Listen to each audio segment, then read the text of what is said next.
बहुत बहुत स्वागत। आप लोग इतनी दूर दूर से आज इस सेशन के लिए आए हैं और ये मेरा तीसरा सेशन है। पहला सेशन तो मैं पूरा ले पाया था, 10 से 12:30 बज गए थे उसमें, तो क्योंकि शुरू वाले में थोड़ी फॉर्मेलिटीज़ भी थी। दूसरे वाला लगभग 1 बजे शुरू हो गया था, तो उसमें मैं लगभग 3:15 था। उसके बाद मुझे मीटिंग अटेंड करने जाना पड़ा, 2:15 तक था सॉरी। और अब आप लोगों के बीच में 4 बजे फिर से खड़ा हूँ और केवल एक ही बात कहने के लिए आया हूँ। जो सबसे पहले तो जो शुरुआत दोनों जगह की, आज भी तीसरे सेशन में भी मैं शुरुआत उसी शब्दों से करूँगा। ये कोई रूटीन प्रशिक्षण नहीं है, ये बहुत अलग है और 1.5 घंटे बाद आप ऐसा मान लेंगे। अभी आपको कहा जा रहा है और 1.5 घंटे बाद आप खुद ये कहेंगे कि हाँ ये डिफरेंट था। और डिफरेंट ये क्यों है? क्योंकि हम सरकार के कहने से प्रशिक्षण लेते रहते हैं, प्रशिक्षण को आगे बढ़ाते रहते हैं और ज़रूरी नहीं है कि हम प्रशिक्षण में जो सीखा है वो बच्चों तक पहुंचा पाएं और पहुंचा सकें। ऐसा हो भी नहीं पाता है क्योंकि बहुत कुछ हमारे ऊपर डिपेंड करता है। और जब हम पे डिपेंड करता है तो हमारा जो दिमाग है वो इस तरह की प्रोसेसिंग करता है कि ठीक है यार, इतना ज़रूरी है और इतना ज़रूरी नहीं है, चलता है, चल जाएगा, बाकी ये कर रहे हैं उतना मैं भी कर लेता हूँ। कंपैरिजन हो जाते हैं, तुलना शुरू हो जाती है और हम लोग उसके हिसाब से बड़ा आसान सा निर्णय ले लेते हैं कि ठीक है यार, इतने से काम चल जाएगा। मैं थोड़ा लाइफ में दूसरा विश्वास रखता हूँ। मैं हमेशा ये मानता हूँ कि इजी ऑप्शन, इजी रास्ते सबसे पहले आके आपको घेरते ही हैं, क्योंकि हम लाइफ को हमेशा इजी बनाने के चक्कर में रहते हैं। हमेशा मैंने देखा है बचपन से हम हमेशा चाहते हैं कि हमारी लाइफ जितनी कंफर्टेबल हो सके पॉसिबली मैं कर लूं।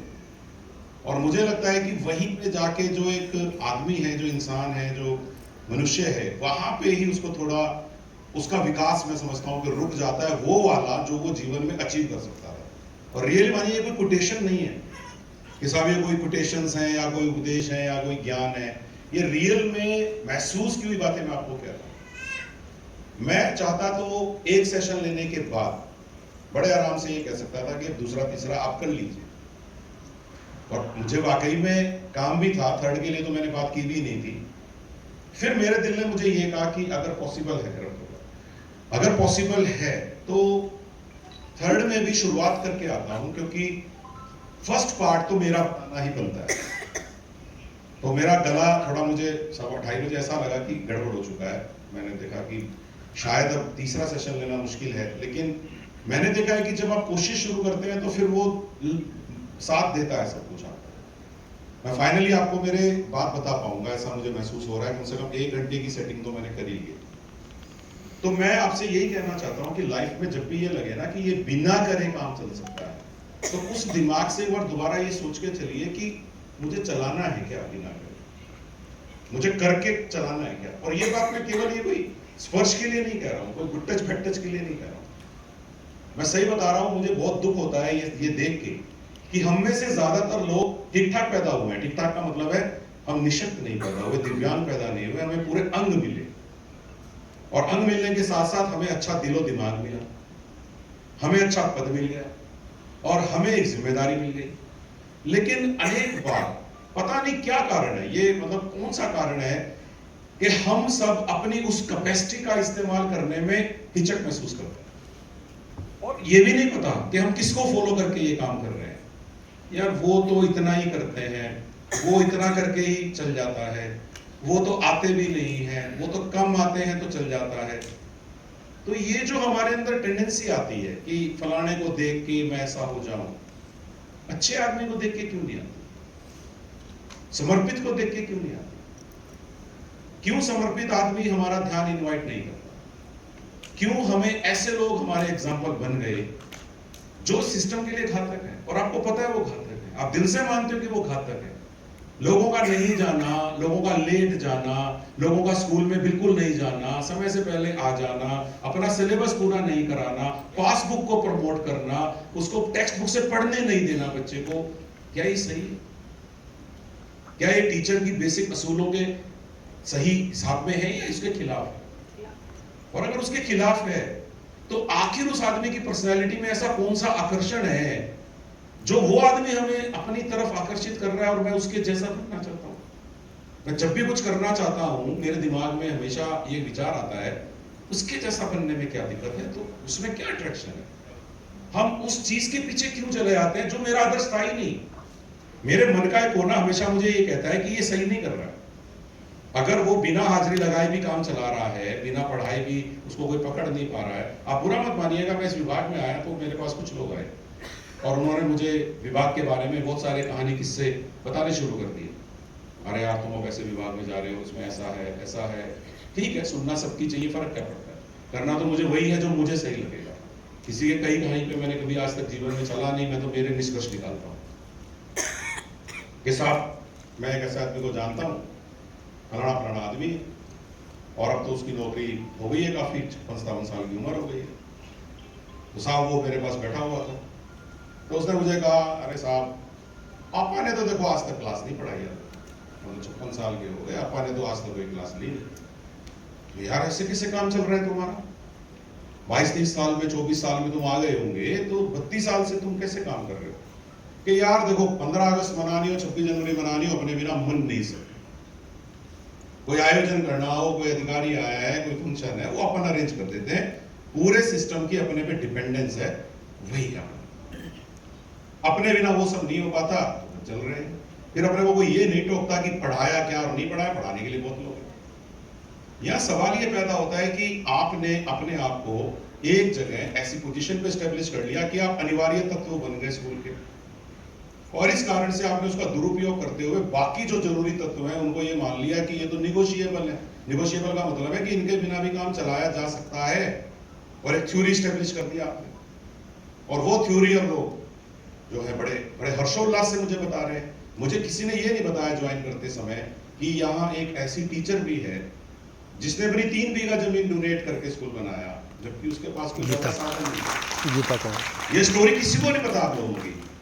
आपके विभाग के बारे में इस तरह की बातें कोई नहीं जानता। आपके विभाग के बारे में लोग इस तरह की बातें जानते हैं, साहब हमारे तो हस्बैंड वाइफ दोनों किराएदार हैं साहब, जाते हैं सर 8-1 बजे, आ जाते हैं सर 10-1 बजे। तो इस तरह की बातें सुनता हूं मैं, तो पता नहीं क्यों।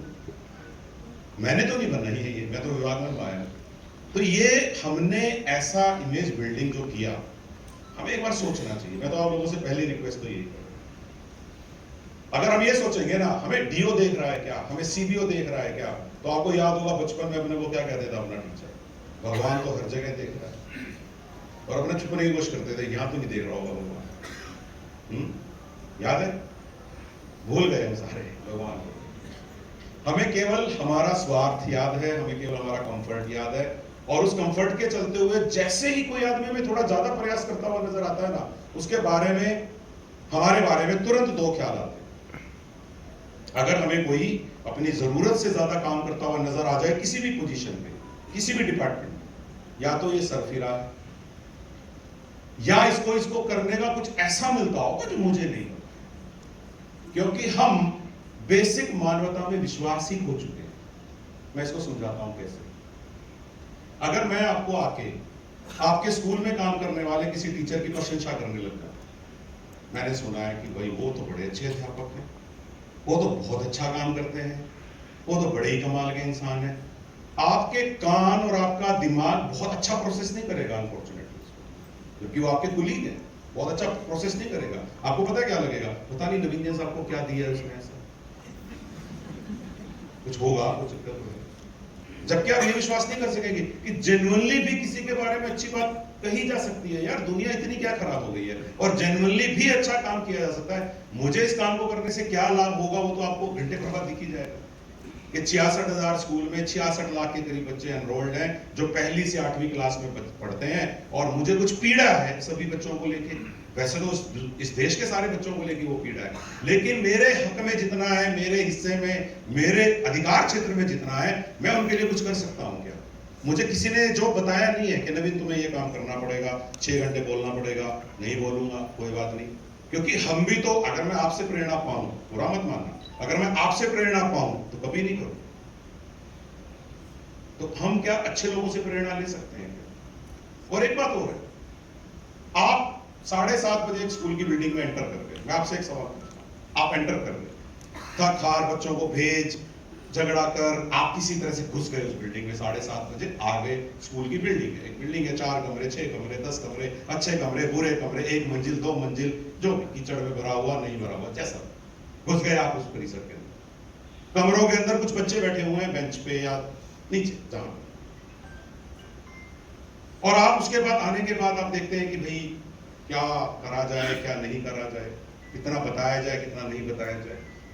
मैं तो एक बात ये नहीं समझ पाता हूं कि अगर मैं 7:30 बजे बिल्डिंग में एंटर कर गया और मुझे 1:30 बजे तक वहां रहना है, अगर आप वो वाले हैं कि समय तो पूरा देते हैं भैया, एक तो आप समय दे सकते हैं और एक आप एफर्ट्स दे सकते हैं। बात सही है कि नहीं? आपने कहा समय पूरा देंगे, एफर्ट्स की बात मत करो। और एक आदमी ये भी हो सकता है समय दूंगा तो एफर्ट दूंगा ना, तो आपको देखना पड़ेगा कि आप कौन सी कैटेगरी में आते हैं। और अगर आप 7:30 बजे स्कूल की बिल्डिंग में एंटर कर गए हैं और 1:30 बजे तक अगर आप वहां हैं, तो कोई चीज तो आपको चला सकती होगी 6 घंटे के लिए कि यार मैं अब आ ही गया हूं और मैं इतना जानता हूं, मुझे इस किताब को इतना पढ़ना आता है, ये बच्चे जो मेरे सामने बैठे हैं इनको ये नहीं आता है, मैं मेरे बच्चों को 2 घंटे शाम को लेके बैठती हूँ थके होने के बावजूद कि मेरे बच्चे ने टेंस सीख लिए क्या इंग्लिश के, उसको प्रेजेंट पास्ट फ्यूचर का डिफरेंस पता लग गया कि नहीं पता लग गया। और यहां मैं इंग्लिश की टीचर होने पे भी बोदरडी नहीं हूं कि इनको प्रेजेंट पास्ट फ्यूचर क्या बताना है, जो है करो भाई। ये कभी दिमाग में आता है, और अगर ऐसे टीचर हमारे दिमाग में ये आता है तो हम वाकई में टीचर है, मेरा तो ये। और अगर ये दिमाग में नहीं आ पाता है, कोई ना कोई दिक्कत है और वो दिक्कत ठीक करनी बनती है। तो मैं पहली रिक्वेस्ट आप लोगों से ये करूंगा, अगर आप उचित समझें तो इसके ऊपर जरूर सोचिएगा, क्योंकि जब ये 60 साल में रिटायरमेंट आती है तो गले में माला वगैरह तो डालते ही हैं, फॉर्मल है, चाहे कोई कितना अच्छा काम करे और नहीं करे, तो माला तो डालते ही हैं और भाषण भी अच्छा अच्छा ही देते हैं सब। ये बहुत अच्छे थे, इन्होंने बहुत अच्छी नौकरी करी। कोई ये नहीं कहता कि ये केवल स्वतंत्रता दिवस पे लड्डू बांटते थे, कोई नहीं कहता। उस स्पीच में कोई नहीं कहता, उस स्पीच में कोई नहीं कहता कि ये 2 घंटे बाद ही चले जाते थे मोटरसाइकिल पे, कोई नहीं कहता उस स्पीच में। मैंने देखा है, मैंने तो बोला है 2 की स्पीच में, मैंने कहा बहुत अच्छा हुआ है रिटायर हो गए, वरना और खराब नहीं। मैं तो मेरे ऊपर कोई बोझ लेके नहीं रहता, मुझे अच्छा बनने का कोई शौक ही नहीं है। मैं तो जिस भी डिपार्टमेंट में रहा मैंने यही कहा कि मैं तो पापात्मा ही ठीक हूँ, लेकिन 20-30 पापात्मा होते तो ज्यादा अच्छा, ये सारे पुण्यात्मा हो गए इंडिया में। तो एक बार सोच लीजिएगा, मैं तो आपको इतना ही कह सकता हूँ कि 7:30 से 1:30 अगर उस बिल्डिंग में रहना ही पड़ रहा है, एफर्ट क्यों नहीं कर सकते? ऐसा क्या है, ऐसा कौन सा बैर है इस देश में, बताइए। सोचते हैं आपको ऐसा क्या बैर उन बच्चों के माँ बाप से जिन्होंने भरोसा करके आज खेत में काम कराने की जगह उसको तुम्हारे स्कूल में भेजा? क्या बैर? मुझे नहीं समझ में आता, मैं नहीं समझ पाया ये कौन सी दुश्मनी हमारे बच्चों के साथ। एक बार सोचिएगा, और आप अगर वास्तव में अपने बच्चों के हित के लिए इतना सोचते हैं तो वो ऐसी कौन सी दीवार है जो टूट नहीं पा रही है कि भाई जो तुम अपने 2 बच्चों के लिए सोच रहे हो, इन 40 के लिए भी सोच लो यार, ऐसा क्या? और मुझे तो दुख तब होता है जब मुझे कुछ ऐसे स्कूलों का पता चलता है कि वहां पर 10 या 12 बच्चे थे और सारे फेल हो। ये तो मैं पचा ही नहीं पाता हूं, मैं सही कह रहा हूं। मतलब मुझे ऐसा लगता है कि मैं गलत सिस्टम में हूं, गलत नौकरी में हूं, किस चीज में हूं, क्योंकि ये मेरे हजम नहीं होता। As a human being, as a citizen of India, as a parent, मेरे हजम ही नहीं होती। खून एक बार तो मेरा खून भी खोलता है कि यार मैं कैसे सिस्टम का पार्ट हूं। वो पता नहीं उनको फर्क पड़ता है कि नहीं पड़ता, और वो 4 साल से वही है। तो कोई चीज तो फर्क डालती होगी। वो माला का डर फर्क डालता है क्या, जो 60 साल में लटकेगी, आगे आगे ढोल बजेगा, वो ढोल की आवाज आपको सुनेगी क्या? डिजर्व करते हैं क्या? घर वाले पार्टी देंगे, दुनिया आएगी पार्टी खाने, कैसे मन करता है? ऐसे मन नहीं करता कि ये ड्रामा क्यों हो रहा है, फेक क्यों हो रहा है? सोचिएगा यार, मेरे मन में ये बात की तो मैंने बोल दी, बाकी बुरा मत मानिएगा, क्योंकि मैं भी इस देश का नागरिक हूं, मुझे भी फर्क पड़ता है तो बोल दिया, इसमें तो क्या है। लेकिन मैं तो यही बोल रहा हूं कि अगर कल से आज अच्छा हो जाए और आज से कल आने वाला अच्छा हो जाए तो बुराई क्या है? हमारा देश है यार, सब कुछ देता है, और ये सिस्टम तो अच्छा खासा देता है सबको। मुझे नहीं लगता कि इस सिस्टम में कोई ज्यादा दिक्कतें हैं, ये सिस्टम बहुत अच्छा देने लग गया। प्रधानमंत्री ग्राम सड़क योजना में वहां तक सड़कें बन गई जहां 20 साल पहले सड़कें नहीं थी। वहां पे जहाँ पे कोई साधन नहीं हुआ करते थे, बस वगैरह चलने लग गई। लैंड माइंस भगवान की दया से हमारे यहाँ कोई बिछाता नहीं है, नक्सलाइट एरिया है नहीं हमारा। बॉर्डर पे हम लोग इधर ऐसे एरिया में कश्मीर टाइप है नहीं कि कोई सामने से गोली चला देगा। घर स्कूल जाएंगे तो घर वापस नहीं आ पाएंगे, ऐसे हमारे स्टेट के हालात नहीं। अरुणाचल प्रदेश की तरह मौसम की मार